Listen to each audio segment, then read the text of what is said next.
बिस्मिल्लाहिर्रहमानिर्रहीम। अस्सलाम वालेकुम।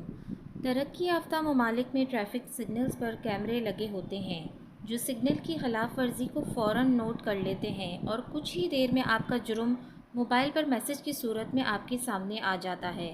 हर अक्लमंद इंसान कैमरे की मौजूदगी की सूरत में मुकम्मल एहतियात से काम लेता है ताकि उसकी गलती रिकॉर्ड ना हो जाए। कभी आपने सोचा इसकी वजह क्या है? इसकी वजह ये है कि हमें पक्का यकीन है कि हमारी गलती लिख ली जाएगी और हम उसे चैलेंज भी नहीं कर सकेंगे। फिर जुर्माने और बाज़ औक़ात जेल की सूरत में सज़ा भी भुगतना होगी। सज़ा का ये खौफ हमें जुर्म से बाज रखता है। इस निज़ाम से बहुत मजबूत और गलती से पाक एक निज़ाम अल्लाह रब्बुल इज़्ज़त ने भी नस्ब कर रखा है। दो फरिश्ते जो सुबह और शाम 24 घंटे हमारे हर अमल के पक्के गवाह हैं, यानी कि किरामन कातिबीन।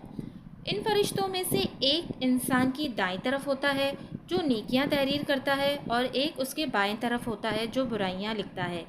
क्या हमें वाकई ये यकीन है कि हमारी नेकियां और बुराइयां लिखी जा रही हैं और एक दिन भरे मजमे में हमारे सामने पेश की जाएंगी?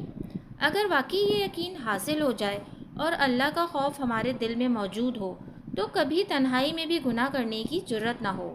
किस कदर अजीब बात है ना कि हम लोगों के देखने का तो लिहाज करते हैं लेकिन दो जहानों के मालिक के देखने को अहमियत नहीं देते।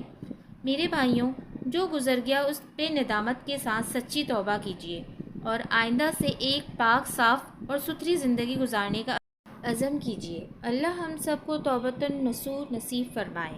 आमीन। जज़ाकल्लाह। अगर आपको मेरी ये वीडियो पसंद आई है तो प्लीज़ मेरे चैनल को सब्सक्राइब करना ना भूलिएगा।